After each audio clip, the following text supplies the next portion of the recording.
Groups అడ్డా ప్రభుత్వ ఉద్యోగాలకు prepare అయ్యే అభ్యర్థులకు శుభవార్త. గత 5 సంవత్సరాలుగా వేల మంది అభ్యర్థులకు ఆన్లైన్ క్లాసుల ద్వారా ఉత్తమ కోచింగ్ ను అందించి వారి విజయానికి సహకరించిన గ్రూప్స్ అడ్డా సంస్థ వారు ఇప్పుడు సరికొత్తగా మొబైల్ యాప్ ను ప్రారంభించారు. ఈ మొబైల్ యాప్ ద్వారా వీడియో క్లాసులను డౌన్లోడ్ చేసుకుని ఆఫ్లైన్ లో ఇంటర్నెట్ అవసరం లేకుండా ఎన్నిసార్లైనా చూడవచ్చు. తెలుగు రాష్ట్రాలలోనే ఇటువంటి ఆఫ్లైన్ ప్రత్యేకతను కలిగిన మొబైల్ యాప్ ను గ్రూప్స్ అడ్డా వారు మాత్రమే అందిస్తున్నారు. Group 1, group 2, group 3, group 4, SI, constable, గ్రామ సచివాలయం, DSC, TET, AE, AEE, DL, JL, polytechnic lecturer, FRO, FBO లాంటి మరెన్నో ఉద్యోగాలకు వెబ్సైట్ అండ్ మొబైల్ యాప్ ద్వారా ఆన్లైన్ కోచింగ్ అందిస్తున్నారు. Hello viewers, welcome to Groups Adda. This is Koteshwara, history faculty. This video I will explain previous history questions for AE aspirants, assistant engineering aspirants. Okay, first ఈ వీడియోలో తీసుకున్న questions అన్నీ కూడా okay this questions taken from APPSC and TSPSC conducted examinations previous questions. Okay, let we start this video. First question చూద్దాం. Who started India House in London? Who started India House in London? This question asked from National Movement. This question asked from National Movement. ఈ question national movement నుండి రావడం జరిగిందండి. ఇక్కడ అడిగిన question ఏంటంటే who started India House in London? India House అనేది లండన్లో ఎవరు స్టార్ట్ చేశారు అని క్వశ్చన్ అడిగారు. కింద options Shyamji Krishnavarma, next Madan Dhingra, third one Bhikaji Cama, fourth Aurobindo nothing but Aurobindo Ghosh. Okay, next first question. Okay, who started India House in London? లండన్లో ఎవరు ఇండియా హౌస్ స్టార్ట్ చేశారు? Okay, the answer of this question Shyamji Krishnavarma. Shyamji Krishnavarma started India House in 1905. 1905లో ఈయన లండన్లో స్టార్ట్ చేయడం జరిగింది. ఇది ఒక రెవల్యూషనరీ సంస్థ, ఒక విప్లవాత్మక సంస్థ. The India House was started by Shyamji Krishnavarma in 1905 in లండన్లో స్టార్ట్ చేయడం జరిగింది. ఓకే, ఈ క్వశ్చన్కి answer Shyamji Krishnavarma. Okay, next question చూద్దాం. The second question, who was unjustly turned out to the Indian civil services as his superior could not tolerate the presence of an independent minded Indian in the ranks of the service. Okay, ఇక్కడ అడిగిన question ఏంటంటే ఒక భారతీయుడిని British వారు జాతీయ భావాలు కలిగి భారత స్వాతంత్రోద్యమంలో ఎక్కువగా పాల్గొంటున్నాడని చెప్పి ఒక ఇండియన్ని ICS నుండి తొలగించారు. క్వశ్చన్ మీనింగ్ ఏంటంటే ఏ భారతీయుడిని జాతీయ భావాలు కలిగి ఉన్నాడు అనే కారణం చేత ICS నుండి తొలగించబడ్డాడు బ్రిటిష్ వారి చేత అని చెప్పి క్వశ్చన్ అడిగాడు. ఏ భారతీయుడు బ్రిటిష్ వారి చేత ICS నుండి ICS nothing but Indian civil services. ICS means India Civil Services.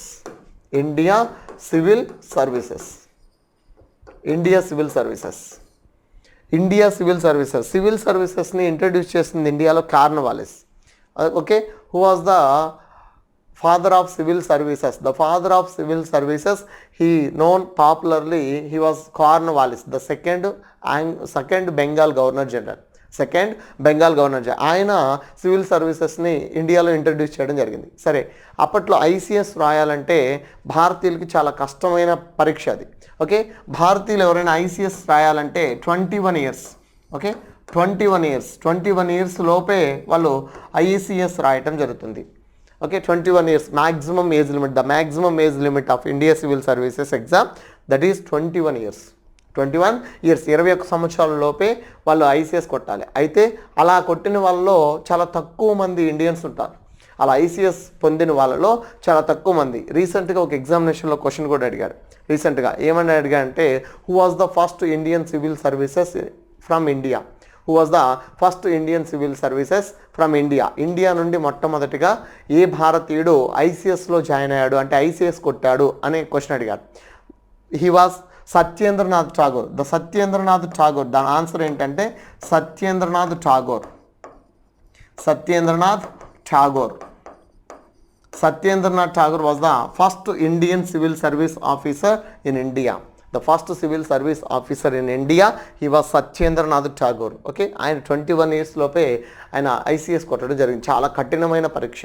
ICS అనేది చాలా పెద్ద క్యాడర్. ఓకే, ఈ ICSని ఇండియాలో కూడా ప్రొవైడ్ చేస్తారు, ఇంట్రడ్యూస్ చేశారు అని చెప్పాం, కార్న్వాలిస్ అని ఆయన. అయితే ఇక్కడ మనకు అడిగిన క్వశ్చన్ ఏంటంటే ఏ భారతీయుడిని బ్రిటిష్ వారు జాతీయ భావాలు కలిగి ఉన్నాడు లేదా భారత జాతీయోద్యమంలో పాల్గొంటున్నాడు అనే ఉద్దేశంతో ఎవరిని తొలగించారు, ఏ భారతీయుని తొలగించారంటే ఈ ICS పొందిన వాళ్ళు చాలామంది ఉంటారు. సురేంద్రనాథ్ బెనర్జీ, ఆనంద్ మోహన్ బోస్, సత్యేంద్రనాథ్ ఠాగూర్, మన సుభాష్ చంద్రబోస్, వీళ్ళందరూ కూడా ICS కొట్టిన వాళ్ళే.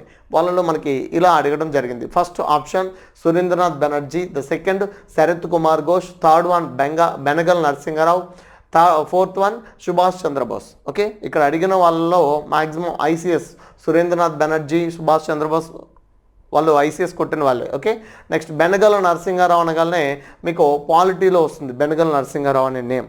Okay, the advisory of Indian Constitutional Assembly, the advisory of Constitutional Assembly, he was Benegal Narasimha Rao. Okay, ఆయన్ని ఇచ్చాడు. ఇక్కడ ఆప్షన్లో ఆన్సర్ ఏంటి అంటే సురేంద్రనాథ్ బెనర్జీ. సురేంద్రనాథ్ బెనర్జీ అనే ఆయన్ని ఈ విధంగా బ్రిటిష్ వారు ICS నుండి తొలగించడం జరిగింది. దాని ఆన్సర్ ఏంటంటే Surendranath Banerjee. Okay, next question చూద్దాం. The next question, how many delegates attended the first session of the Indian National Congress? ఇది రిపీటెడ్గా అడుగుతూ ఉన్న క్వశ్చన్ అండి.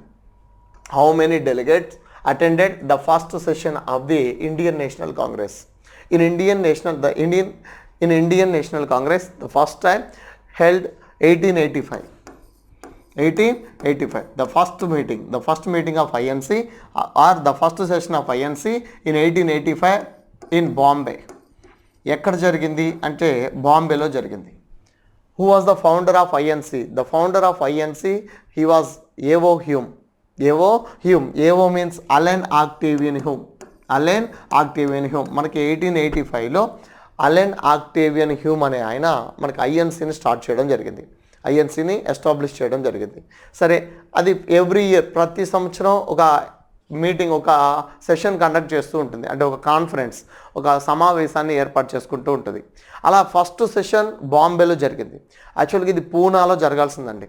ఓకే, ప్లేగు డిసీజ్ కారణంగా పూనా నుండి మార్చడం జరిగింది, పూనా నుండి మన బాంబేకి మార్చడం జరిగింది. సరే, ఫస్ట్ సెషన్ ఎక్కడ జరిగిందంటే ఇన్ బాంబేలో ఎగ్జాక్ట్గా ఎక్కడ జరిగింది ఈ సెషన్ అంటే Gokul Tejpal Sanskrit college. Gokul Tejpal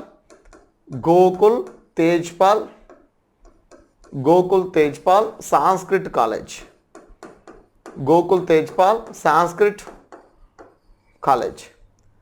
Gokul Tejpal Sanskrit కాలేజీలో ఫస్ట్ సెషన్ జరిగింది. ఐఎన్సిది ఫస్ట్ సెషన్ జరిగింది. దాని ఫౌండర్ ఎవరు అంటే ఏవో హ్యూమ్. ఓకే, ఫస్ట్ సెషన్కి ప్రెసిడెంట్ ఎవరు అని క్వశ్చన్ అడుగుతాడు. ఓకే, ఫస్ట్ సెషన్కి who was the first president of INC? was the first president of INC. ఆ క్వశ్చన్ ఆల్రెడీ అడిగిన క్వశ్చనే. 1885. In 1885, the first session presided by WC Banerjee.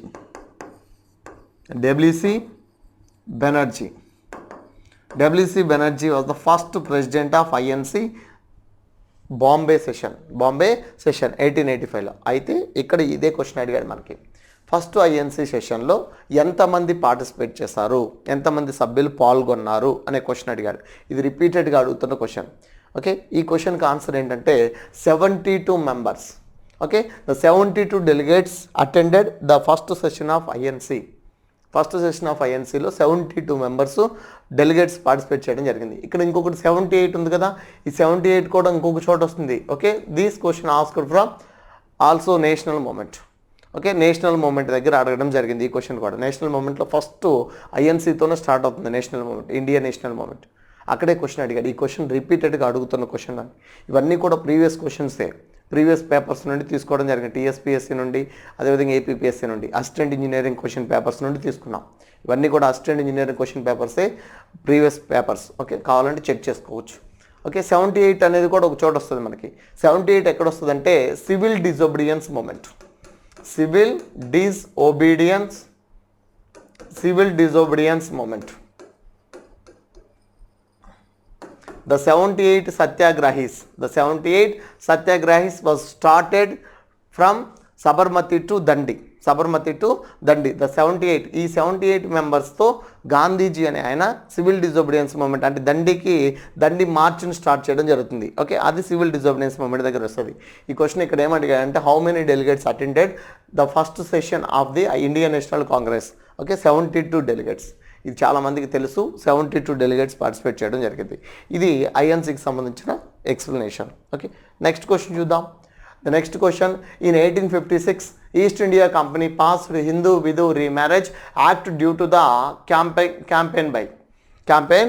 ఇక్కడ అడిగిన క్వశ్చన్ ఏంటంటే విధు రీమ్యారేజ్ యాక్టు 1856లో చేస్తారు బ్రిటిష్ గవర్నమెంట్, బ్రిటిష్ వారు. ఎగ్జాక్ట్గా చెప్పాలంటే governor general of India the enacted Hindu Vidhu Remarriage Act by Lord Dalhousie.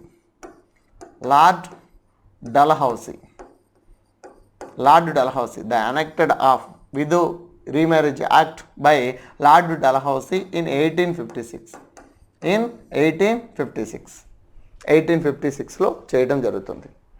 1856లో చేస్తారు. అయితే దానికి కృషి చేసిన వ్యక్తి ఎవరు అని క్వశ్చన్ అడిగాడు. దానికి కృషి చేసిన వ్యక్తి ఎక్కువగా విధు రీమ్యారేజెస్కి కృషి చేసిన వ్యక్తి ఎవరంటే ఈశ్వర్ చంద్ర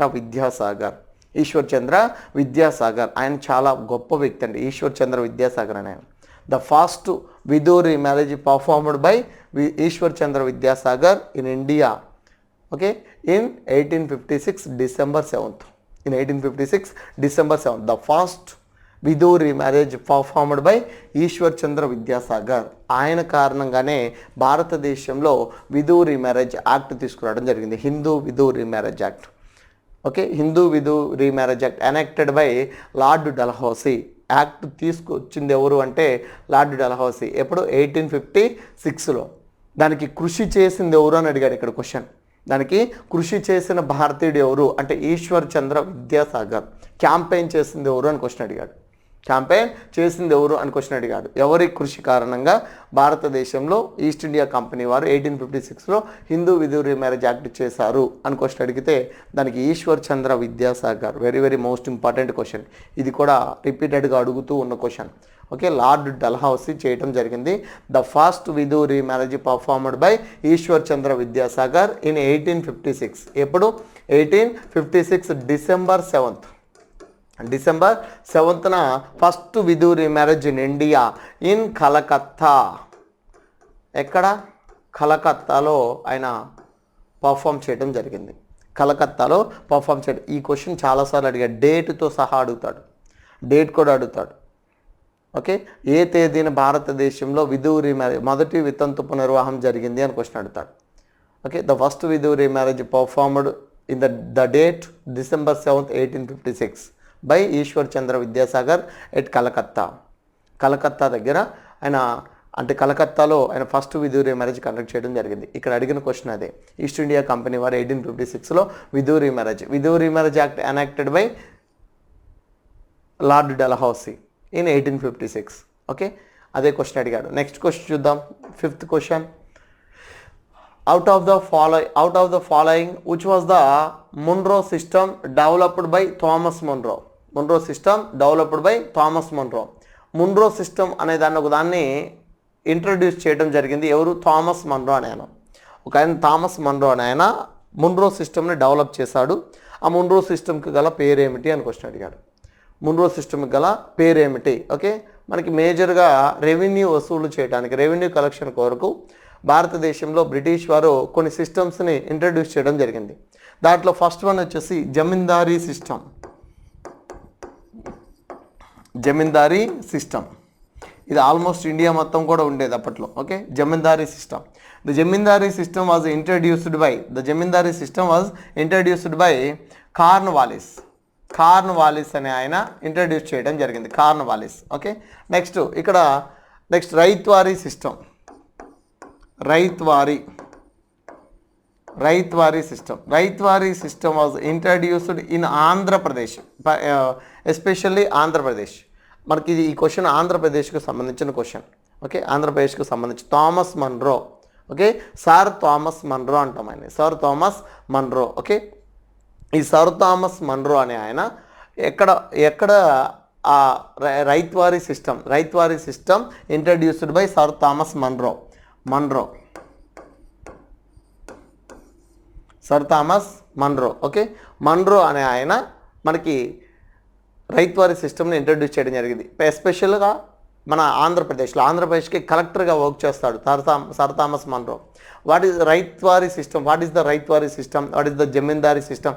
what is the difference between zamindari and ryotwari and mahalwari? Okay, ఇక్కడ డిఫరెన్స్ ఏమిటి అంటే జమీందారీ సిస్టంలో రెవెన్యూ కలెక్ట్ చేసేది జమీందారీస్ ఉంటారు. బ్రిటిష్ వారే కొంతమంది భారతీయుల్ని వాళ్ళు ఎన్నుకోవడం జరుగుతుంది జమీందారులుగా. ఓకే, వాళ్ళు నియమిస్తారు, జమీందారులుగా అపాయింట్ చేయడం జరుగుతుంది. ఈ జమీందారులు మన భారతీయుల యొక్క అగ్రికల్చర్ వాళ్ళు ఫార్మర్స్ వీళ్ళ దగ్గర నుండి రెవెన్యూ కలెక్షన్ చేసి వాళ్ళు బ్రిటిష్ వారికి ఇస్తారు. అది జమీందారీ సిస్టమ్ అంటాం. నెక్స్ట్ రైతువారీ సిస్టమ్ అంటే రైతులే నేరుగా గవర్నమెంట్కి చెల్లిస్తారు అమౌంట్. ఓకే, రైతులే నేరుగా రెవెన్యూ అనేది బ్రిటిష్ గవర్నమెంట్కి చెల్లించడం జరుగుతుంది. దాన్ని రైత్వారీ సిస్టమ్ అంటాం. మరి మహల్వారీ అంటే ఏంటి సార్ అంటే, మహల్వారీ సిస్టమ్ అంటే ఆ గ్రామంలో ఒక పెద్దని నియమించడం జరుగుతుంది. ఆ గ్రామంలో ఒక పెద్ద రెవెన్యూ వసూలు చేసి వాటిని బ్రిటిష్ గవర్నమెంట్కి ఇవ్వడం జరుగుతుంది. ఇలా ఈ 3 systems very most important. Okay, zamindari and ryotwari, Mahalwari సిస్టమ్ని ఇండియాలో ఇంట్రడ్యూస్ చేసినప్పుడు బెంగాల్ గవర్నర్ జనరల్ ఎవరు అంటే ఆయన పేరు విలియం బెంటింగ్. ఆయన టైంలో మహల్వారీ సిస్టమ్ ఇంట్రడ్యూస్ చేశారని చెప్పడం జరుగుతుంది. అయితే ఇక్కడ అడిగిన క్వశ్చన్ ఏంటి? Out of the following which was the Munro system developed by Thomas Munro చేత డెవలప్ చేయబడిన system that was ryotwari system. That was 4th answer. Okay, 4th one. ఇది ఏపీకి సంబంధించిన క్వశ్చన్గా చెప్పుకోవచ్చు. ఓకే, నెక్స్ట్ క్వశ్చన్ చూద్దాం. Next question, which was the first major news paper published in India? ఈ క్వశ్చన్ చాలాసార్లు రిపీట్గా అడుగుతున్న క్వశ్చన్. ఈ క్వశ్చన్ చాలాసార్లు రిపీట్గా అడుగుతున్నాడు. Which was the first major news paper published in India? Okay, Bengal gazette అని తెలుసు. Bengal gazette. The Bengal gazette was also called as Hickey's gazette అని కూడా పిలవచ్చు దాన్ని. ఎందుకంటే the Bengal gazette published by Hickey's. The Bengal gazette was published by Hickey's అనే వ్యక్తి చేత ఇది పబ్లిష్ చేయడం జరిగింది. ఆయన పేరు Augustus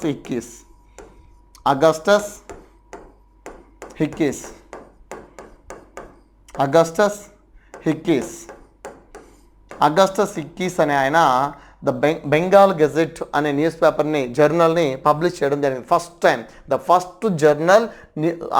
first news paper in India Bengal gazette. The Bengal Gazette was published by Augustus Hickey in 1782.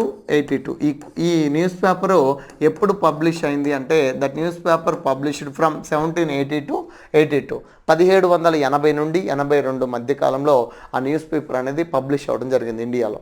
Okay, 1780 to 82 1780లో start చేశాడు. ఎవరు? Augustus Hicky. ఈ క్వశ్చన్ కూడా రిపీట్గా అడుగుతున్న క్వశ్చన్సే. మనకి హిస్టరీలో ఎక్కువగా అడిగేది ఇవే, న్యూస్ పేపర్స్, వాళ్ళ యొక్క టైటిల్స్. ఓకే, ఇలాంటివి నేమ్స్ ఇలాంటివి అడుగుతూ ఉంటాడు. మనకి ఎఫోర్ట్ చేసిన వ్యక్తి ఎవరు, ఇది స్థాపించిన వ్యక్తి ఎవరు, ఈ న్యూస్ పేపర్ ఏ సంవత్సరంలో స్థాపించారు, లేదా ఈ న్యూస్ పేపర్ స్థాపించింది ఎవరు, ఓకే, ఫస్ట్ న్యూస్ పేపర్ ఏంటి, ఇలా క్వశ్చన్ అడుగుతాడు.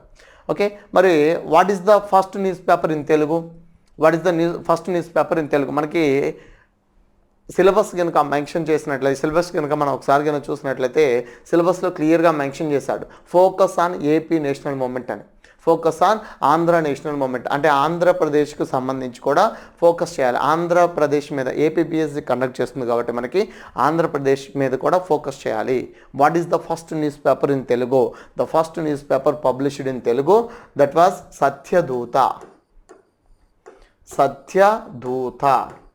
సత్యదూత అనే న్యూస్ పేపరు మనకి ఆంధ్రప్రదేశ్లో ఫస్ట్ టైం తెలుగులో పబ్లిష్ చేయడం జరిగింది.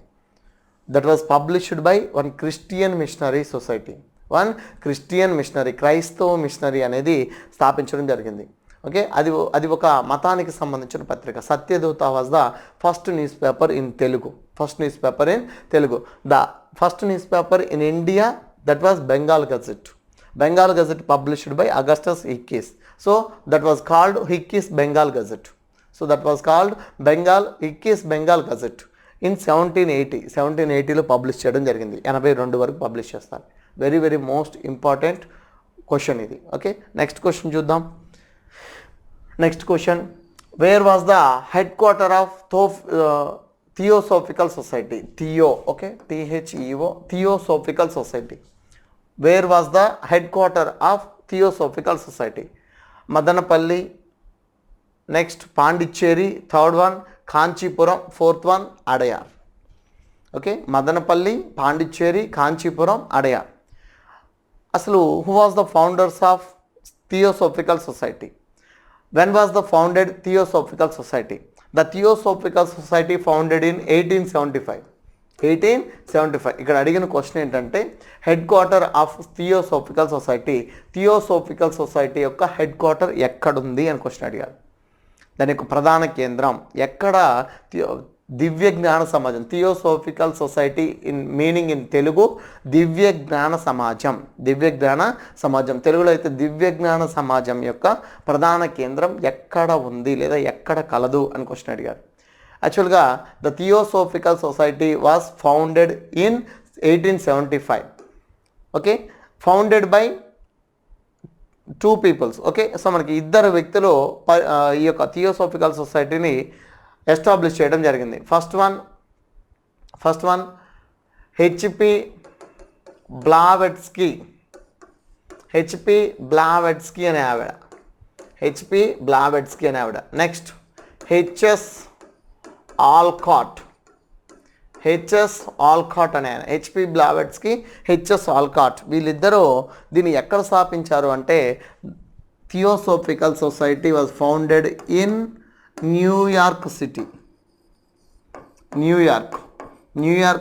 in 1875. The founders of Theosophical Society, one of the H.P. Blavatsky and another person H.S. Olcott. The H.S. Olcott from America. was from America and the H.P. Blavatsky was from Russia. ఈవిడ Russia దేశానికి చెందిన మహిళ. ఈ theosophical సొసైటీలో most important person ఒక ఆవిడ ఉంటుంది.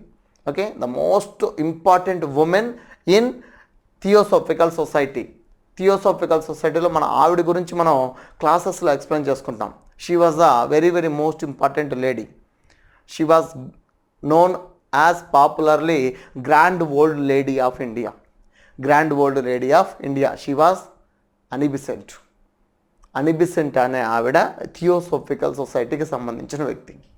Annie Besant అనే ఆవిడ గురించి మనం క్లాసెస్లో డిస్కస్ చేద్దాం. సరే, ఇక్కడ అడిగిన క్వశ్చన్ ఏంటంటే సార్ మరి థియోసోఫికల్ సొసైటీ హెడ్ క్వార్టర్ దాన్ని స్టార్ట్ చేసింది న్యూయార్క్లో కదా, మరి అది ఇండియాలో కూడా దాని బ్రాంచ్ ఓపెన్ చేస్తారు. Okay, when was the theosophical society branch opened in India? Okay, in India the Theosophical Society branch was opened in 1879.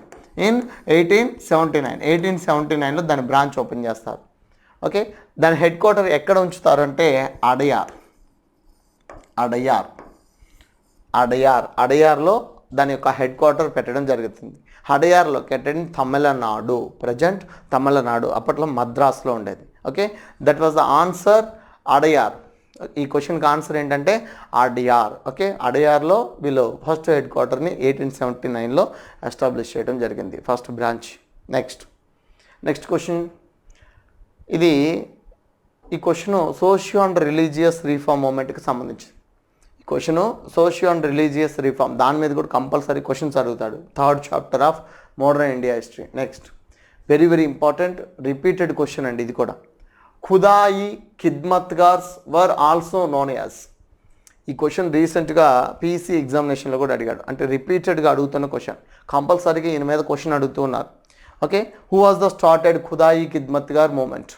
ఖుదాయి Khidmatgar మూమెంట్ని ఎవరు స్టార్ట్ చేశారు? అసలు ఫస్ట్ ఖుదాయి ఖిద్మత్గార్ మూమెంట్ ఎప్పుడు జరిగింది అంటే సివిల్ డిజోబీడియన్స్ మూమెంట్ టైంలో జరుగుతుంది, 1930 to 34. ఆ టైంలో ఈ ఖుదాయి ఖిద్మత్ గార్ మూమెంట్ అనేది ఎక్కడ జరుగుతుంది అంటే నార్త్ వెస్ట్ ఫ్రాంటియర్లో జరుగుతుంది, అంటే వాయువ్య సరిహద్దు ప్రాంతంలో జరుగుతుంది. The Khudai Khidmat గార్ movement was held north west frontier of India. అప్పట్లో వాయువ్య సరిహద్దు ప్రాంతంలో ఈ యొక్క ఉద్యమం జరిగింది.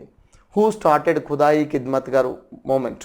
The Khudai Khidmat గార్ movement was started by, he was very popularly known as Frontier Gandhi. He was Khan Abdul Ghaffar Khan. Khan Abdul Ghaffar Khan. Khan Abdul Ghaffar Khan. ఈయన గురించి కూడా మనం నేషనల్ మూమెంట్లో చెప్పుకుంటాం. సివిల్ డిజోబీడియన్స్ మూమెంట్ టైంలో వస్తుంది ఖాన్ అబ్దుల్ గఫర్ ఖాన్ గురించి. He was popularly known as Frontier Gandhi.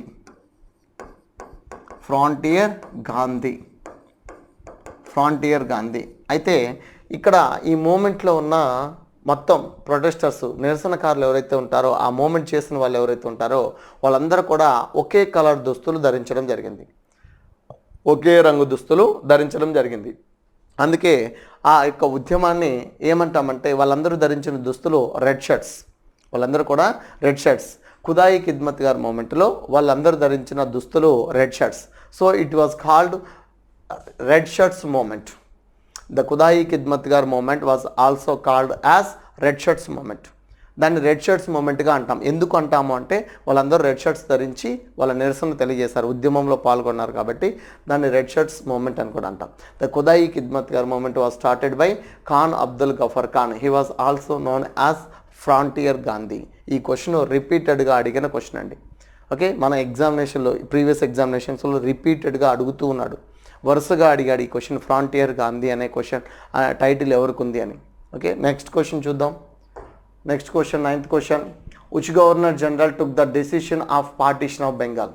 Partition of Bengal, Bengal విభజన అనే ఆలోచన లేదా బెంగాల్ విభజన అనే డెసిషన్ తీసుకున్న గవర్నర్ జనరల్ ఎవరు అని క్వశ్చన్ అడిగాడు. Okay, very important. Which governor general took the decision of partition of Bengal? మనకి బెంగాల్ విభజన మనకి మూమెంట్ కూడా జరుగుతుంది ఇండియాలో, Vande Mataram movement. It was also called as partition of Bengal movement and also that was called Swadeshi movement also. ఆ టైంలోనే స్వదేశీ మూమెంట్ కూడా జరుగుతుంది. ఓకే, అది నేషనల్ మూమెంట్లో వస్తుంది. నేషనల్ మూమెంట్లో 1905లో వస్తుంది. The partition of Bengal against to the movement was started in India. That was Vande Mataram movement. Vande Mataram movement started 1905 to against to partition of Bengal. Partition of బెంగాల్కి వ్యతిరేకంగా వందే మాతరం మూమెంట్ జరుగుతుంది. అయితే ఈ పార్టీషన్ ఆఫ్ బెంగాల్ అంటే బెంగాల్ విభజన అనే డిసిషన్ ఏ గవర్నర్ జనరల్ కాలంలో జరిగింది అని అడిగాడు. మనకి గవర్నర్ జనరల్స్ కాలంలో కూడా వస్తుంది. మనకు గవర్నర్ జనరల్స్ అనేవి కూడా ఫుల్గా చెప్పడం జరిగింది. ఓకే, వీడియోస్లో గవర్నర్ జనరల్స్ మొత్తం అందరు గవర్నర్ జనరల్స్ గురించి చెప్పామండి. Bengal governor general of India according to 1833 charter act, అదేవిధంగా 1858 government of India act as a viceroy. Okay, viceroys గురించి మొత్తం అన్నీ కూడా ఆ వీడియోలో చెప్పడం జరిగింది, అక్కడ చెప్తాం. నేషనల్ మూమెంట్లో స్టార్ట్ అయినప్పుడు కూడా మనకి ఐఎన్సి అనేది స్ప్లిట్ అవడానికి కూడా కారణం ఇదే. The reason of INC split in 1907, that was the reason of partition of Bengal movement. Partition of బెంగాలే మనకి ఐఎన్సి స్ప్లిట్ అవడానికి కారణం. అది ఏంటనేది క్లాస్లో చూద్దాం. సరే, ఇక్కడ ఆన్సర్ చూద్దాం. Which governor general took the decision of partition of Bengal? The lord Curzon was the decision of partition of Bengal. The Lord Curzon took decision of partition of the Bengal. Okay, lord Curzon ఆయన period వచ్చేసి 1899 to 1905. The Lord Curzon as a Viceroy of India, that period 1899 to 1905. 1905 partition of Bengal was implemented. Partition of Bengal was implemented in 1905 October 16. Very important date. The October 16 in 1905 the partition of Bengal was started. Implemented. The partition of Bengal was implemented. Okay, ఇది ఈ question యొక్క answer. Okay, explanation. Next question చూద్దాం. 10th question. During which movement was Andhra Jatiya Kalasala started? During which movement was Andhra Jatiya Kalasala started? ఆంధ్రాలో జాతీయ కళాశాల ఏ ఉద్యమ కాలంలో ప్రారంభించారు అని క్వశ్చన్ అడిగాడు.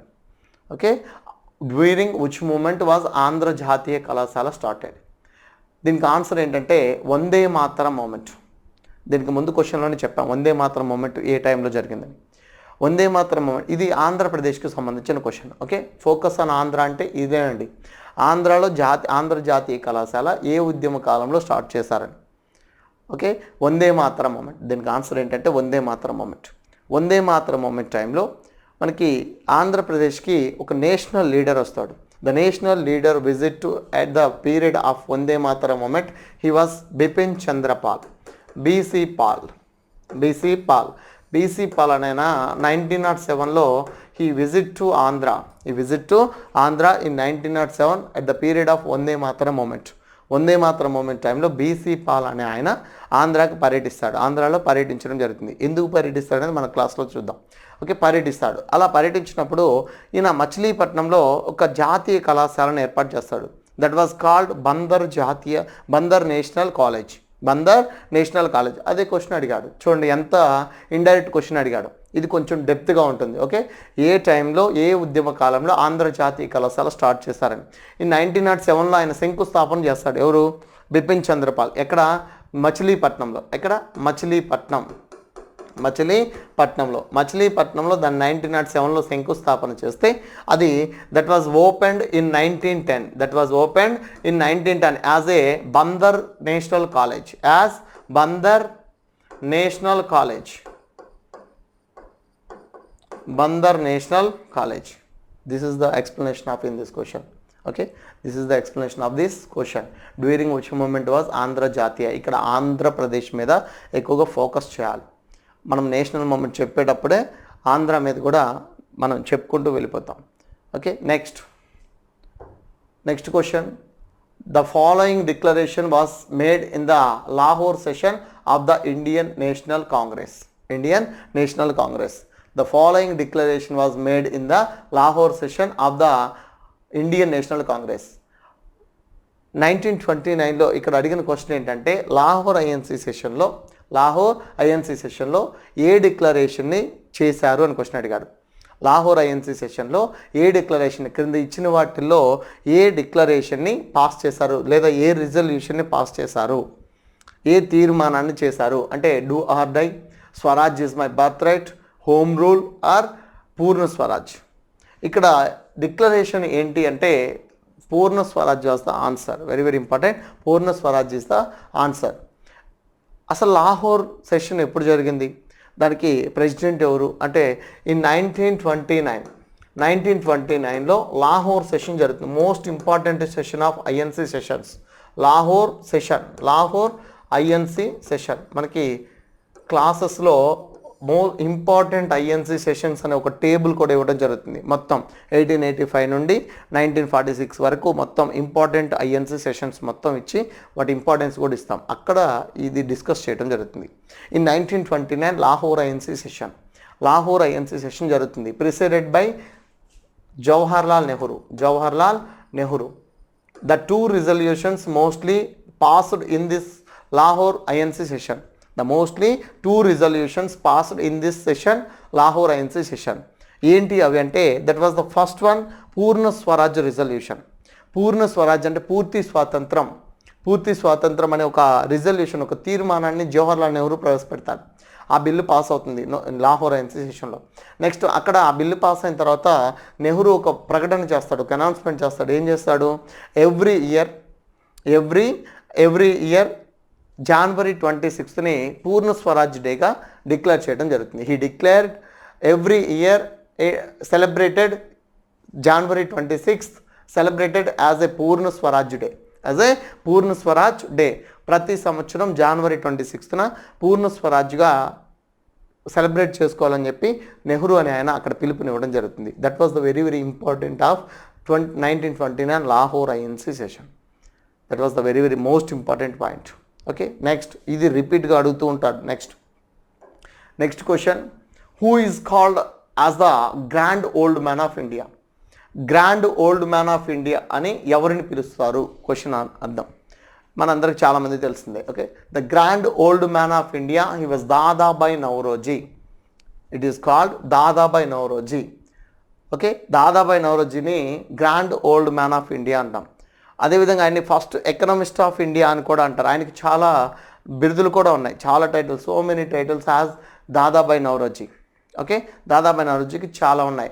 అందులో most important grand old man of India and the first Indian British parliamentarian. First Indian British parliamentarian అంటే భారతదేశం నుండి బ్రిటిష్ పార్లమెంట్కి ఎన్నికైన తొలి వ్యక్తి కూడా దాదాబాయి నౌరోజీ.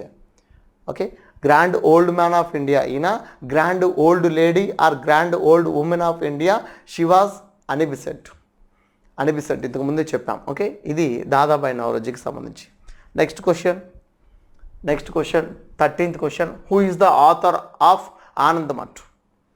ఆనందమఠ్ అనే గ్రంథం ఎవరు రాశారు అని క్వశ్చన్ అడిగారు. Who is the author of? ఇంతకుముందే చెప్పాను, హిస్టరీ అంటే బుక్స్ నేమ్స్ ఇవే ఉంటాయి. Who is the author of Anandamath? Anandamath నుండి మనం ఏం తీసుకున్నాం అంటే Vande Mataram song. Vande Mataram song took from Anandamath. Vande Mataram song was Vande Mataram song is our national song, the national song of India. That was Vande Matara. The Vande Matara song took from Anandamath. Who was the author of Anandamath? Anandamath నుండి మనం వందే మాతర సాంగ్ని తీసుకున్నాం.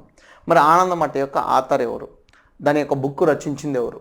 Okay, ఇక్కడ చాలామందికి తెలుసు ఇది. Okay, ఇక్కడ ఇచ్చింది ఏంటంటే శరత్ చంద్ర చట్టోపాధ్యాయ, నెక్స్ట్ బంకిం చంద్ర చటర్జీ, ఈశ్వర్ చంద్ర విద్యాసాగర్, నెక్స్ట్ దేవేంద్రనాథ్ ఠాగూర్. దీని answer option B, Bankim Chandra Chatterjee. The Bankim Chandra Chatterjee was the author of Anandamath in 1882. ఆ బుక్ ఎప్పుడు రాశాడు అంటే హీ రోట్ 1882 ఆనందమఠ్ అనే బుక్ని ఎప్పుడు రాశాడు అంటే 1882లో రాయటం జరిగింది. In Sanskrit language. సంస్కృత లాంగ్వేజ్లో ఆయన రాయటం జరిగింది. That this is the explanation of this question. Okay, the next question. Pravasa Bharatiya Divas is celebrated on 9th January because on the day. ప్రతి సంవత్సరం మనం January 9th ప్రవాస భారతీయ దివస్గా జరుపుతాం. ఎన్ఆర్ఐ డే అంటాం, ప్రవాస భారతీయ దివస్. అయితే దేని సందర్భంగా జరుపుతామని క్వశ్చన్ అడిగాడు. ఇది కూడా ఆల్మోస్ట్ చాలామందికి తెలిసిందే. Okay, Mahatma Gandhi returned back from South Africa. Doctor Kotnis went to China. Netaji went to Germany. Okay, Bhikaji Cama returned back from Paris. ఇలా క్వశ్చన్ అడిగాడు. బికాజీ కామా ప్యారిస్ నుండి రావడం వల్ల, నేతాజీ జర్మనీ వెళ్ళడం వల్ల, కాట్నిస్ అనే ఆయన చైనా వెళ్ళడం వల్ల, లేదు మహాత్మా గాంధీ సౌత్ ఆఫ్రికా నుండి రిటర్న్ అవ్వడం వల్ల. The first one is the answer. మనకి everybody you know this question answer. Mahatma Gandhi returned back from South Africa. That day celebrated as Pravasa Bharati Divas. ఇట్లా కరెంట్ అఫైర్స్ రిలేటెడ్ కూడా అడుగుతూ ఉంటాడు. 9th January మనం ఏం జరుపుతాం? ప్రవాస భారతీ దివస్గా జరుపుతాం. గాంధీజీ అని ఆయన సౌత్ ఆఫ్రికా నుండి రిటర్న్ అవ్వడం వల్ల. సౌత్ ఆఫ్రికా ఎప్పుడు వెళ్ళాడు? Gandhi went to South Africa in 1893. 1893లో సౌత్ ఆఫ్రికా వెళ్ళడం జరిగింది. ఓకే, నెక్స్ట్ క్వశ్చన్ చూద్దాం. Next question, where did the English East India Company open there first factory in South India? Okay, this is related with Andhra history. Okay, ఆంధ్రప్రదేశ్కు సంబంధించిన విషయం ఇది కూడా. Okay, this question related with Andhra హిస్టరీతో సంబంధం ఉన్న question ఇది. ఏమడిగాడు? Where did the English East India Company open there first factory in South India? దక్షిణ భారతదేశంలో బ్రిటిష్ ఈస్ట్ ఇండియా కంపెనీ వారి యొక్క మొదటి స్థావరం ఎక్కడ ఏర్పాటు చేస్తారని క్వశ్చన్ అడిగాడు. Okay, that was Machilipatnam. Okay, Machilipatnam. That was called మచిలీపట్నంలో వాళ్ళు ఫస్ట్ ఫ్యాక్టరీ ఓపెన్ చేయడం జరిగింది British East India company in 1611 by హిప్పన్ అనే ఆయన ఒక గ్లోబ్ నౌక తీసుకొని 1611లో ఫస్ట్ మచిలీపట్నం వస్తాడు. First factory in Andhra by Dutch east India company in 1605. First factory same Machilipatnam. Okay, place ఏంటంటే మచిలీపట్నం అండి. ఏ యూరోపియన్ వచ్చినా ఫస్ట్ ఫ్యాక్టరీ ఎక్కడ ఎస్టాబ్లిష్ చేస్తారు? ఆంధ్రప్రదేశ్లో అంటే మచిలీపట్నం. ఆంధ్రప్రదేశ్ అంటే మచిలీపట్నం, ఒక బండ గుర్తు, ఇంకా దానికి ఇంకా వేరే ఆప్షన్ కూడా లేదు, Machilipatnam. First factory in any European company was opened in Machilipatnam. Okay, in ఆంధ్రప్రదేశ్లో ఫస్ట్ ఫ్యాక్టరీ ఎక్కడ ఓపెన్ చేస్తారంటే మచిలీపట్నంలోనే ఓపెన్ చేస్తారు. 1611లో British East India Company. When was the established British East India Company? The British East India Company established in 1600 December 31st.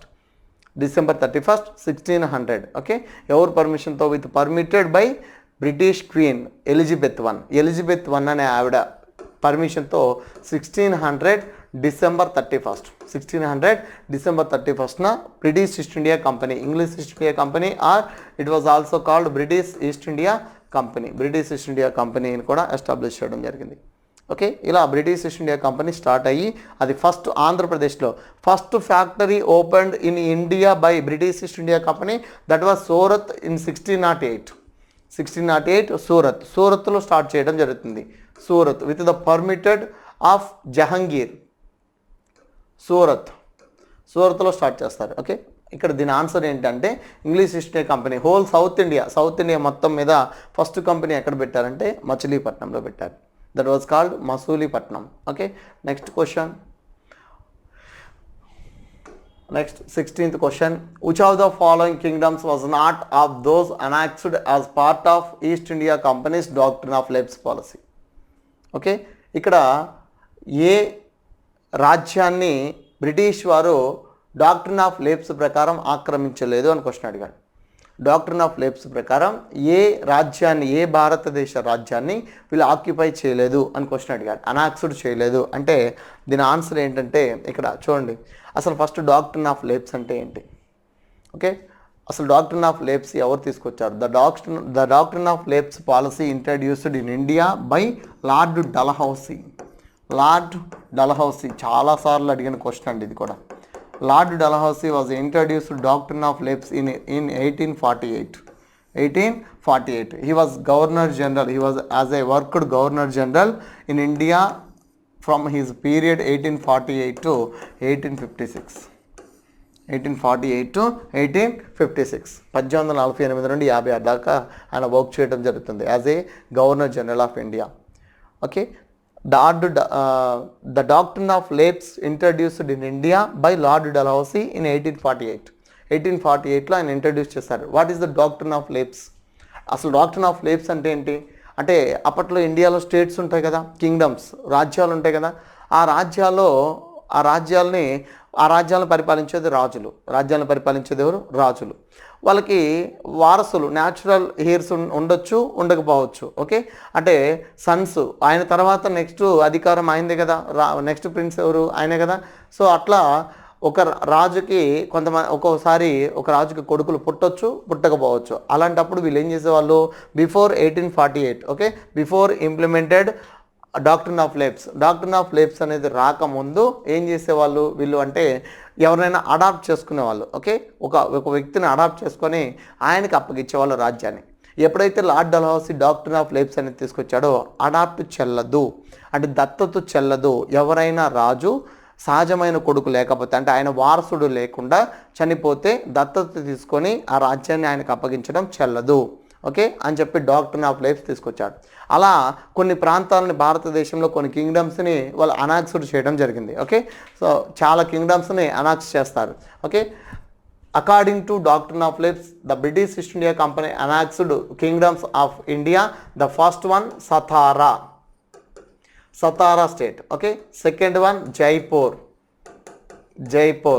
Third one Sambalpur. According to doctrine of Lapse, the British East India Company occupied the kingdoms of India. First one Surat, second one Jaipur, third one Sambal, fourth one Bhagatpur. Fifth one Udaipur. Sixth one Jhansi. Seventh one Nagpur. These kingdoms occupied, or these kingdoms annexed by British East India Company according to doctrine of Lapse. రాజ్య సంక్రమణ సిద్ధాంతం కారణంగా ఈ యొక్క కింగ్డమ్స్ని వాళ్ళు occupy చేయడం జరిగింది. అయితే ఇక్కడ అడిగిన క్వశ్చన్ ఏంటంటే డాక్ట్రిన్ ఆఫ్ లెప్స్ ప్రకారం ఏ రాజ్యాన్ని వాళ్ళు ఆక్రమించలేదు. First one Bharatpur, next Satara, Sambalpur, Udaipur. ఇక్కడ ఏముంది, సతారా ఉంది, నెక్స్ట్ సంబల్పూర్ ఉంది, నెక్స్ట్ ఉదయ్పూర్ ఉంది. భరత్పూర్ అనేది లేదు. Bharatpur, this is not Bharatpur, this was Bhagatpur. Okay, దాని ఆన్సర్ ఏంటంటే భరత్పూర్. ఓకే, సో ఇది కొంచెం complicated question. Okay, next question చూద్దాం. Which rifle had a greased cartridge made of cow and pig fat causing revolt amongst British Army in India? Okay, ఇక్కడ 1857 రివోల్ట్లో ది question. Okay, this question asked from 1857 revolt, 1857 తిరుగుబాటులోది. ఏం అడిగాడో చూడండి. 1857 తిరుగుబాటు రావడానికి main cause, the current cause of 1857 revolt, that was the cartridges made by pig and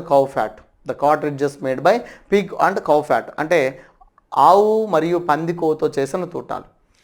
ఆ తూటాలని ఏ రైఫిల్స్లో వాడటానికి బ్రిటిషర్స్ ఇంట్రడ్యూస్ చేశారని క్వశ్చన్ అడిగాడు. ఇక్కడ అదే క్వశ్చన్ అడిగింది. Okay, which rifle had a greased cartridges made of cow and pig fat causing revolt amongst to British army in India. Okay, భారతదేశంలో ఏ రైఫిల్స్లో ఈ ఆవు మరియు పంది కొవ్వు తూటాలను వాడమని చెప్తే వాళ్ళు రీవోల్ట్ చేశారు బ్రిటిష్ వారికి వ్యతిరేకంగా అని చెప్పి క్వశ్చన్ అడిగారు. దట్ వాజ్ ఎన్ఫీల్డ్ రైఫిల్స్లో వాడమని చెప్తే ఏటిని, కార్ట్రిడ్జెస్ని, greased cartridges made of cow and pig fat, ఆవు మరియు పంది కొవ్వుతో చేసిన తూటాలని ఎన్ఫీల్డ్ రైఫిల్స్లో వాడమని చెప్పగానే ఇండియన్స్ వాళ్ళకి వ్యతిరేకంగా రీవోల్ట్ చేయడం జరిగింది.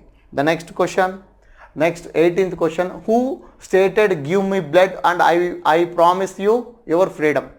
Okay, who stated give me blood and I promise your freedom? నాకు రక్తాన్ని ఇవ్వండి, నేను మీకు స్వాతంత్రాన్ని ఇస్తాను అని ఏ ఫ్రీడమ్ ఫైటరు ఈ యొక్క నినాదం ఇచ్చాడు అని క్వశ్చన్ అడిగాడు. ఓకే, నాకు రక్తాన్ని ఇవ్వండి, నేను మీకు స్వాతంత్రాన్ని ఇస్తాను అనే నినాదాన్ని ఎవరిచ్చారు అని క్వశ్చన్ అడిగాడు. దీనికి answer Netaji Subhash Chandra Bose. The another statements of Netaji Subhash Chandra Bose, that was first one give me blood and I promise your freedom. Okay, second one Chalo Delhi was the most famous slogan of Netaji Subhash Chandra Bose. Okay, Chalo Delhi అనే ఒక స్టేట్మెంట్ ఇస్తాడు. చలో ఢిల్లీ. ఓకే, నెక్స్ట్ జై Hind stated was also given by Subhash Chandrabose. జై హింద్. ఈ 3 statements ఎవరు ఇచ్చారంటే సుభాష్ చంద్రబోస్ ఇచ్చాడు. Okay, next question which freedom fighter toured Andhra Pradesh during Swadeshi movement and addressed public meetings to galvanize the freedom movement? Swadeshi movement ఇంతకు ముందు చెప్పాను నేను మీకు. Vande Mataram movement. Okay, when was the partition of Bengal, the movement was started, that was called Swadeshi movement and it was called also Vande Mataram మూమెంట్గా కూడా చెప్పుకోవడం జరుగుతుంది. In 1905 నుండి స్టార్ట్ అవడం జరుగుతుంది. ఇక్కడ అడిగిన క్వశ్చన్ ఏంటంటే ఏ ఫ్రీడమ్ ఫైటరు ఆంధ్రప్రదేశ్లో విజిట్ చేశాడు? ఇంతకుముందు చెప్పాము ఆల్రెడీ. ఓకే, ఎక్కడ ఏ ఉద్యమ కాలంలో జాతీయ కళాశాల ఆంధ్రప్రదేశ్లో స్టార్ట్ చేశారంటే దానికి ఆన్సర్ ఇదే, ఇక్కడే. ఓకే, స్వదేశీ మూమెంట్ అంటే 1905. ఓకే, వందే మాతరం మూమెంట్ పీరియడ్ని స్వదేశీ మూమెంట్ పీరియడ్గా పిలవడం కూడా జరుగుతుంది. ఏ ఫ్రీడమ్ ఫైటరు ఆంధ్రప్రదేశ్లో పర్యటించి స్వదేశీ ఉద్యమాన్ని ప్రమోట్ చేశాడు అంటే స్వదేశీ ఉద్యమాన్ని వ్యాప్తి చేశాడు అని క్వశ్చన్ అడిగాడు.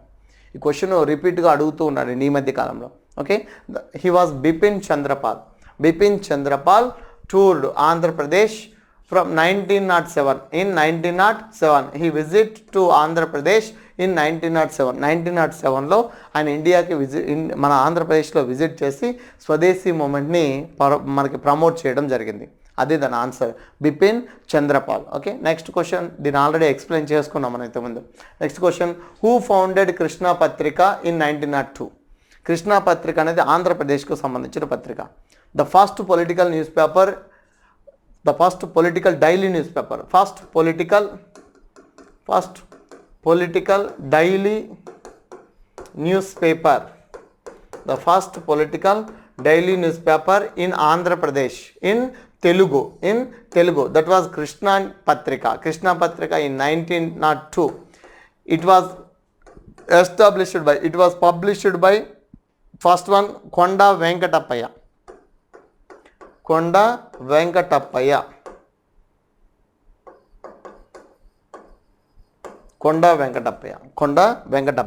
మచిలీపట్నం నుండి.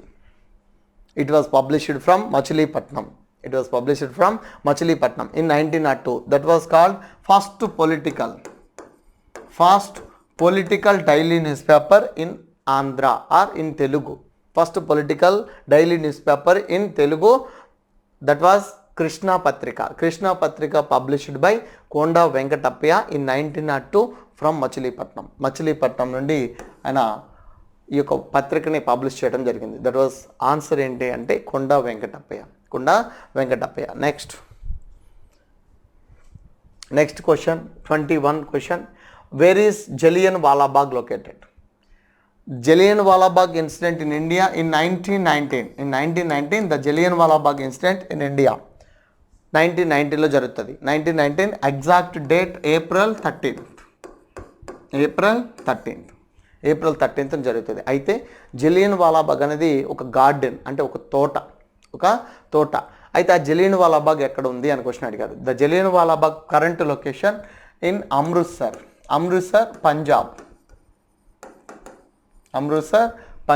పంజాబ్లో ఉంది. పంజాబ్లో అమృత్సర్లో జలియన్ వాలాబాగ్ ఇన్సిడెంట్ జరిగింది 1919 ఏప్రిల్ 13th. అసలు ఎందుకు జరిగింది, ఆ జలియన్ వాలాబాగ్లో ఏం జరిగింది అనేది క్లాస్లో డిస్కస్ చేస్తాం. ఓకే, నెక్స్ట్ క్వశ్చన్ చాలామంది తెలుసు. జలియన్ వాలాబాగ్ ఇన్సిడెంట్ జరిగి 2019 ఏప్రిల్ 13కి 100 years కంప్లీట్ చేసుకుంది. Okay, Jallian Walabagh incident completed 100 years 2019 April 13కి. Okay, next question 22nd question. Who among the following described the revolt of 1857 as the first war of India independence? 1857 తిరుగుబాటుని భారత ప్రథమ స్వాతంత్ర సంగ్రామంగా వర్ణించినది ఎవరు అని క్వశ్చన్ అడిగారు. Very very important. Who among the following described the revolt of 1857 as the first war of India independence? 1857 రివోల్ట్ని చాలామంది చాలా రకాలుగా డిస్క్రైబ్ చేస్తారు. ఓకే, మన సర్ సయ్యద్ అహ్మద్ ఖాన్ అనే ఒక ఆయన ఉంటాడు. ఆయన 1857 రివోల్ట్ని ఆయన డిస్క్రైబ్ చేయడం జరుగుతుంది. Sir Syed Ahmed Khan 1857 revolt described as a sepoy mutiny. ఆయన సిపాయి మ్యూటనీ అని చెప్పి డిస్క్రైబ్ చేస్తారు. అదేవిధంగా V D Savarkar, this is answer the option B, V D Savarkar was described 1857 revolt as India independent war or first war of India independence. Very very important. V D Savarkar, విడి means Vinayak Damodar Savarkar. ఇది 1857 రివోల్ట్కు సంబంధించిన question. ఎవరు ఎలా డిస్క్రైబ్ చేశారు? ఓకే, మన 1857 రివోల్ట్ని ఒక ఆయన సిపాయి మ్యూటనీ అంటాడు, ఒక ఆయన ముస్లిం రివోల్ట్ అంటాడు, ఒక ఆయన కొంతమంది హిందూ ముస్లిం రివోల్ట్ అంటారు, ఒక ఆయన నేషన్ మూమెంట్ అంటాడు, అంటే జాతీయ తిరుగుబాటు, నేషన్ మూమెంట్. ఓకే, ఇలా డిస్క్రైబ్ చేయడం జరుగుతుంది. అవన్నీ మనం క్లాస్లో చూస్తాం. Okay, next question. The Chauri Chaura incident took place in the year? Chauri Chaura incident, దీని answer option B. Chauri Chaura అనే ప్లేసు ఉత్తరప్రదేశ్లో ఉంటుంది. The Chauri Chaura place located in Uttar Pradesh. Current location ఉత్తరప్రదేశ్లో ఉంది. అక్కడ 1922 exact date February 5th Chauri Chaura incident అనే ప్రాంతంలో నిరసనకారులు, ప్రొటెస్టర్స్ అహింసా మార్గంలో వెళ్తూ ఉంటే, పన్నుకు వ్యతిరేకంగా ఉద్యమం చేస్తుంటే అక్కడ పోలీసులు ఉద్యమకారుల మీద లాఠీచార్జ్ చేస్తారు. దాంతో కోపం వచ్చిన ఉద్యమకారులు అక్కడ ఉన్న పోలీస్ స్టేషన్ తగలబెడతారు. దాన్ని చౌరీ చౌరా ఇన్సిడెంట్ అంటాం. ఈ ఇన్సిడెంట్ కారణంగా నాన్ కోఆపరేషన్ మూమెంట్ అనేది ఇండియాలో ఎండ్ అవ్వడం జరుగుతుంది. The non cooperation movement was ended with Chauri Chaura incident. Chauri Chaura incident. ఈ క్వశ్చన్ కూడా అడిగాడు ఎగ్జామ్లో. ఓకే, ఒక ఎగ్జామినేషన్లో ఇలా అడిగాడు, సహాయ నిరాకరణోద్యమం క్రింది ఏ సంఘటన కారణంగా ఆగిపోయింది అని క్వశ్చన్ అడిగాడు. ఓకే, ముగిసిపోయింది అంటే that was Chauri Chaura incident in 1922. Exact date of Chauri Chaura incident February 5th. The Chauri Chaura is current location in ఉత్తరప్రదేశ్లో ఉంది. Okay, the next question 24th question. 24th question. Who propounded the theory of drain of wealth? Okay, drain of wealth అనే థియరీని ఎవరు రాశారు? Okay, ఎవరు ప్రోపౌండెడ్ చేశారు అని question అడిగాడు. దీనికి ఆన్సరు దాదాబాయ్ నవరోజీ అని ఆయన డ్రెయిన్ థియరీ అనేది ఒకటి రాయడం జరుగుతుంది. అందుకే he was also called as father of drain theory.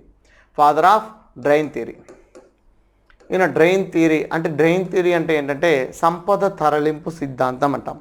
భారతదేశ సంపదని బ్రిటిష్ వారు ఎలా తరలించారు అనేది ఒక బుక్లో రాయడం జరిగింది. That was called drain theory and also drain of wealth. Okay, అది ఎవరు రచించారు అంటే Dadabhai Naoroji. Next question 25th question. Identify the first Indian native ruler who accepted the subsidiary alliance system introduced by lord Wellesley. The subsidiary alliance introduced by Lord Wellesley in 1798. Subsidiary alliance means in Telugu సైనిక సహకార పద్ధతి. ఇక్కడ అడిగిన question ఏంటంటే మనకి ఏ భారతీయ సంస్థానం మొట్టమొదటిగా subsidiary అలయన్స్లో join అయింది అని క్వశ్చన్ అడిగాడు. Okay, identify the first Indian native ruler who accepted the subsidiary alliance system introduced by lord Wellesley చేత ఇంట్రడ్యూస్ చేయబడిన సైనిక సహకార పద్ధతిని మొట్టమొదటిగా ఆమోదించిన భారతీయ సంస్థానం ఏది అని క్వశ్చన్ అడిగాడు. ఈ క్వశ్చన్ అది దాని answer. Okay, in 1798 the accepted of subsidiary alliance first time by Nizam Ali. Okay, Nizam Ali Khan. That was the answer C, Nizam Ali Khan in 1798. Subsidiary alliance ఎవరి ద్వారా ఇంట్రడ్యూస్ చేయబడిందని కూడా అడుగుతాడు. Who introduced subsidiary alliance in India అంటే lord Wellesley 1798. What is subsidiary alliance సైనిక సహకార పద్ధతి అంటే ఏంటనేది నేను క్లాస్లో డీటెయిల్గా చెప్తాను. Okay, subsidiary alliance introduced in India by lord Wellesley. He was the Bengal governor general. The period of Bengal governor general 1798 to 1805. 1798 to 1805. In 1798, subsidiary alliance was introduced in India. The first time accepted of subsidiary alliance, he was Nizam Ali Khan, the ruler of Nizam state or Hyderabad state. Very important. Hyderabad state first time accept చేయడం జరిగింది. Okay, subsidiary alliance అంటే సైనిక సహకార పద్ధతి అంటే ఏంటనేది క్లాస్లో discuss చేద్దాం. Okay, next the soldier who revolted against the British of Barrackpore in 1857 and became a Marty. Okay, ఇక్కడ 1857 సంవత్సరంలో అంటే తిరుగుబాటు టైంలో బ్రిటిష్కి వ్యతిరేకంగా ఏ సోల్జర్ బారక్పూర్లో ఆయన అగేన్స్ట్గా రీవోల్ట్ చేయడం జరిగింది అని క్వశ్చన్ అడిగాడు. బారక్పూర్ రెజిమెంట్లో ఫస్ట్ మనకి బారక్పూర్ దగ్గరే ఆయన అది ఇన్సిడెంట్ జరగడం జరుగుతుంది. 1857 revolt against to use Enfield rifles వాడమని చెప్పి ఫస్ట్ తిరుగుబాటు చేసింది ఎవరు అంటే బారక్పూర్ రెజిమెంట్లో 34th native infantry soldier he was Mangal Pandey. ఈయన 1857 మార్చిలో ఈయన రెఫ్యూజ్ చేస్తాడు. ఏమని, నేను ఈ ఎన్ఫీల్డ్ రైఫిల్స్ వాడనని చెప్పి రెఫ్యూజ్ చేయడంతో వాళ్ళతో ప్రెజర్ తీసుకొస్తారు వాడమని చెప్పి. అక్కడ తిరుగుబాటు చేసి వాళ్ళ హయ్యర్ ఆఫీసర్స్ని కూడా ఫైర్ చేయడం జరుగుతుంది. ఈ fired on his higher officers. Okay, Barrackpore రెజిమెంట్కి చెందిన 34th infantry regiment soldier. Okay, 34th infantry రెజిమెంట్కి చెందిన వ్యక్తి Mangal Pandey. The 1857 revolt was started from Meerut. The date of 1857 revolt, 1857 May 10th. May 10th. The 1857 revolt was started 1857 May 10th from Meerut రెజిమెంట్లో start అవుతుంది. Okay, first దానికంటే first Bharatpur రెజిమెంట్లో జరుగుతుంది. ఇది 34th infantry రెజిమెంట్కి చెందిన మంగల్ పాండే అనే సోల్జర్ బ్రిటిష్ వారికి వ్యతిరేకంగా ఫస్ట్ భారత్పూర్లో ఆయన తిరుగుబాటు చేయడం జరుగుతుంది. ఓకే, నెక్స్ట్ క్వశ్చన్ చూద్దాం. 27th question, who among the following took part in the quit India moment? ఇక్కడ క్విట్ ఇండియా మూమెంట్ టైంలో ఎవరు పార్టిసిపేట్ చేస్తారని క్వశ్చన్ అడిగారు. ఓకే, క్విట్ ఇండియా మూమెంట్లో చాలా famous lady, she was Aruna Asaf Ali. ఈ క్వశ్చన్ కూడా రిపీట్గా అడుగుతూ ఉన్నాడు. ఓకేనా, క్విట్ ఇండియా ఉద్యమ కాలంలో ఎవరు పార్టిసిపేట్ చేస్తారు కింది వారిలో అని క్వశ్చన్ అడిగారు. అరుణ అసఫ్ అలీ అనే ఆవిడ ఉంటుంది అక్కడ. మిగతా వాళ్ళందరూ పై వాళ్ళు ఎవరు క్విట్ ఇండియా మూమెంట్ టైంలో ఉండరు. ఓకే, దాదాబాయి నౌరోజీ చనిపోయి ఉంటాడు, ఎంజీ రనడే చనిపోయి ఉంటాడు. ఓకే, వాళ్ళు ఎవరు కూడా ఉండరు. Aruna Asaf Ali was famous in quit India movement. ఈవిడ ఇండియా మొత్తం కూడా విజిట్ చేసి, అంటే భారతదేశం అంతా కూడా తిరిగి మన భారతదేశంలో క్విట్ ఇండియా మూమెంట్ని ఆవిడ ప్రమోట్ చేయడం జరుగుతుంది. The major role play in quit India movement she was Aruna Asaf Ali was the major role play in quit India movement టైంలో ఆమె ఎక్కువగా కృషి చేయడం జరిగింది. ఓకే, నెక్స్ట్ అందుకే ఆవిడకి భారతరత్న అవార్డు కూడా ఇవ్వడం జరుగుతుంది. భారతరత్న అవార్డు పొందిన 5 మహిళల్లో ఈవిడ కూడా ఉంటుంది. 5 మహిళలకు ఇచ్చారండి Bharat Ratna award. Indira Gandhi, Mother Teresa, Aruna Asaf Ali, M S Subbalakshmi, Lata Mangeshkar, వీళ్ళ 5 మాత్రమే వచ్చింది. అందులో అరుణ అసఫ్ అలీ అనే ఆవిడ కూడా ఉంది. Next question, 28th question, in which case Bhagat Singh was sentenced to death and executed by British? Okay, ఇక్కడ అడిగిన క్వశ్చన్ ఏంటంటే ఏ కేసులో భగత్ సింగ్ని ఉరి తీయడం జరిగిందని క్వశ్చన్ అడిగాడు. ఓకే, ఇక్కడ చూడండి, second Lahore conspiracy case, first Lahore conspiracy case, sectoral planning approach, decentralised planning. Okay, that was answer first second Lahore conspiracy case was held in 1928. దాన్ని లాహోర్ కాన్స్పిరసీ అంటాం. లాహోర్ కాన్స్పిరసీ 1928లో సైమన్ గోబ్యాక్ మూమెంట్ టైంలో లాలా లజపత్ రాయ్ చనిపోతాడు. The revenge of Lala Lajpat Rai, the HRA members killed ACP Saunders in Lahore. That was called Lahore conspiracy. లాహోర్లో ACP శాండర్స్ని వాళ్ళు HRA members, ఒక 3 members, Bhagat Singh, Azad Chandrashekhar, Rajguru, వీళ్ళు 3 చంపేస్తారు. దాంతో సెకండ్ లాహోర్ కాన్స్పిరసీ అంటాం. సార్ మరి ఫస్ట్ లాహోర్ కాన్స్పిరసీ ఎప్పుడు జరిగింది? The first Lahore conspiracy case in 1915. అది రిలేటెడ్ విత్ గదర్ పార్టీకి సంబంధించిన ఫస్ట్ లాహోర్ కాన్స్పిరసీ కేసు. ఓకే, ఏ కేసులో భగత్ సింగ్కి ఉరిశిక్ష విధించారు అంటే లాహోర్ కాన్స్పిరసీ కేసులో. Bhagat Singh was hanged in 1931 March 23rd. ఈయనతో పాటు రాజ్గురు, సుఖ్దేవ్ అనే వాళ్ళని కూడా ఉరి తీయడం జరుగుతుంది లాహోర్ జైల్లోనే. క్వశ్చన్ ఏంటంటే భగత్ సింగ్కి ఏ కేసులో ఉరిశిక్ష పడింది అంటే సెకండ్ లాహోర్ కాన్స్పిరసీ కేసు. మనం డీటెయిల్డ్గా క్లాస్లో చెప్తాను నేను మీకు. Next 29th question, who was known as the frontier Gandhi? ఇంతకుముందు ఆల్రెడీ డిస్కస్ చేసింది. Okay, the Khudai Khidmat గార్ movement started by Khan Abdul Ghaffar Khan. He was also known as the Frontier Gandhi. He was also known as popularly Frontier Gandhi. He was Khan Abdul Ghaffar Khan. Khan Abdul Ghaffar ఖాన్కి ఏ బిరుదు ఉంది అంటే frontier Gandhi. ఇది చాలాసార్లు అడిగిన క్వశ్చన్, రిపీటెడ్గా అడుగుతూ ఉంటాడు ఏదో ఒక ఎగ్జామ్లో. నెక్స్ట్ లాస్ట్ క్వశ్చన్, ప్రీవియస్ క్వశ్చన్స్లో last question, 30th question, the third Anglo Maratha war ended in the year. The third Anglo Maratha war between Bajirao two, ఇది సెకండ్ చాప్టర్లో question, Bajirao two conquest of India అనే చాప్టర్లో అది. Bajirao two versus lord Wellesley.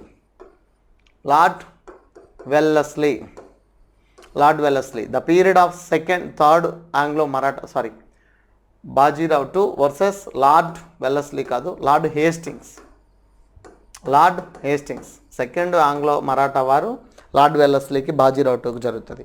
Bajirao టూకి lord వెల్లస్లీకి second Anglo Maratha war జరుగుతుంది. The third Anglo Maratha war between Bajirao two and lord Hastings in 1818. In 1818లో lord Hastings defeated Bajirao two. Bajirao టూని ఓడించడం జరుగుతుంది. బాజీరావు టూని ఓడించి పీష్వా, ఓకే, బాజీరావు అనే ఆయన the last Peshwa of India. Bajirao two was the last Peshwa of India. ఆయన చిట్ట చివరి Peshwa power cancelled by lord Hastings in 1818లో ఆయన మరాఠాను ఆక్యుపై చేసుకొని అంటే కాంక్వర్ చేసి పీష్వా పవర్ని క్యాన్సిల్ చేయడం జరుగుతుంది. That was the answer 1818. The second Anglo Maratha war time 1802 to 1805. Second Anglo Maratha war ended in 1805. 1805లో సెకండ్ ఆంగ్లో మరాఠా వార్ ముగుస్తుంది. Okay, these are the previous questions of our AE examination. Okay, మన AE ఎగ్జామినేషన్లో ప్రీవియస్లో అన్ని exam papers నుంచి తీసుకొని ఇవ్వడం జరిగింది. ఇందులో 2016లో ప్రీవియస్ క్వశ్చన్స్ కూడా ఉన్నాయండి. 2016లో ఓన్లీ హిస్టరీ క్వశ్చన్స్ మాత్రమే. ఓకే, వీటన్నిటి గురించి కూడా మనం క్లాస్లో డీటెయిల్గా ఎక్స్ప్లెయిన్ చేసుకుందాం. Okay, thank you friends.